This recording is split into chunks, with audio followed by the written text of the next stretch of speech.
सोनहरा गांव के किनारे मोहन और सविता अपने खेत में काम कर रहे थे। गेहूं की कटाई हो चुकी थी।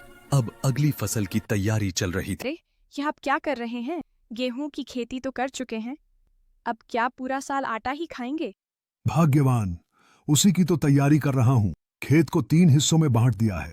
एक में गेहूं, दूसरे में धान और तीसरे में सब्जियां लगाएंगे। अरे, क्यारी क्यों बना रहे हो? धान में बहुत पानी लगता है। अगर आरी नहीं होगी तो पानी गेहूं की जमीन में चला जाएगा। अब देखना, ये खेत कैसे लहराएंगे। सही कहा आपने। और तीसरे हिस्से में सब्जियां लगेंगी तो हमारे अर्जुन की मेहनत भी थोड़ी कम हो जाएगी। मोहन और सविता थके हारे घर लौटते हैं। तभी अर्जुन और कर्ण ठेला लेकर लौटते हैं। माँ, आज कुछ सब्जियां बच गई हैं, मालिक ने दे दी। आज आलू पालक बना दो। और ये देखो, कुछ सेब और अमरूद भी लाया हूं। हे भगवान, इस उम्र में भी मुझ बूढ़ी को अकेले सब करना पड़ता है। गांव की बाकी औरतों के घर बहू बेटियां हैं, मेरे पास तो कोई नहीं। अरे भाग्यवान, दुख क्यों करती हो? बेटी नहीं सही, बहू तो आएगी। और जब आएगी ना, तेरे हाथों से नहीं, उसके हाथों से गरमागरम खाना खाएंगे। माँ, अगर आप और पिताजी सच में चाहते हैं तो मैं शादी के लिए हां कह देता। अगले दिन कर्ण अपने मालिक रमन के घर पहुंचता है, पर मालिक देर से आते हैं।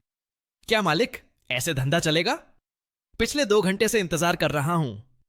तेरे अंदर कुछ ज्यादा ही अकड़ है कर्ण।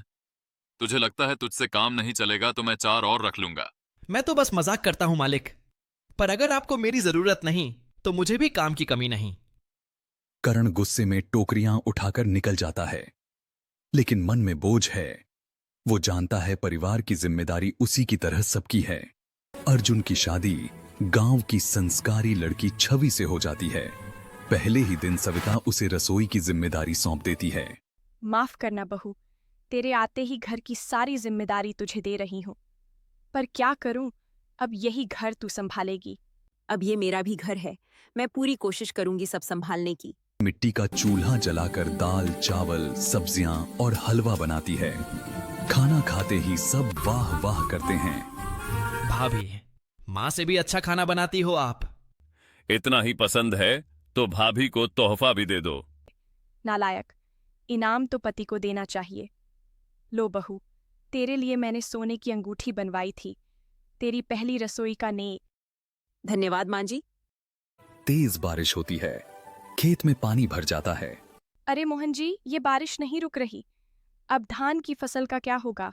हाँ, लगता है इस बार ज्यादा हो गई। चलो, बारिश रुके तो खेत देखते हैं। बनती है। दोनों खेत जाते हैं। फसल का कुछ हिस्सा डूब चुका है।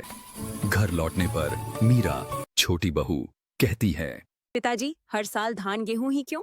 इस बार सरसों और मक्का की खेती करते हैं, मौसम भी वही है। तेरा आइडिया अच्छा है। जब गांव के लोग भी बदल बदल कर फसल करते हैं तो हम क्यों नहीं? अर्जुन कुछ पैसे उधार लेकर खेत में मिट्टी डलवाता है और नए फलदार पेड़ लगाता है। पापा, अब ये देखिए, हमारी जमीन पहले जैसी हो गई। आप और माँ सरसों मक्का करो, मैं सब्जियां करूंगा और कर्ण फलों का बगीचा संभालेगा। वाह बेटा, यही तो मैं चाहता था, अपने पैरों पर खड़े रहना।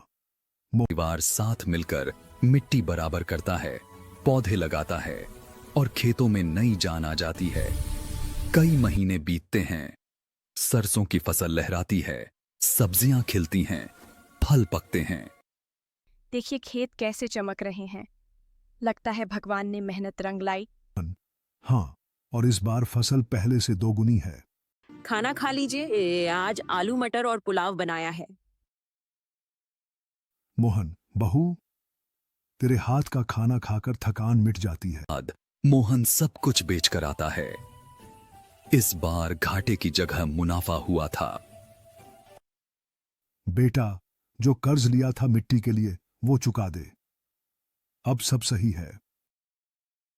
पापा, इस बार सिर्फ फसल ही नहीं, सब्जियां और फल भी खूब बिके हैं। जी, गांव की औरतें अब कहती हैं, करण के फल सबसे ताजे हैं से ताजे हैं। उस परिवार की मिसाल दी जाती है जहां खेती में समझदारी, परिवार में एकता और जमीन से सच्चा लगाव सब कुछ बदल देता है।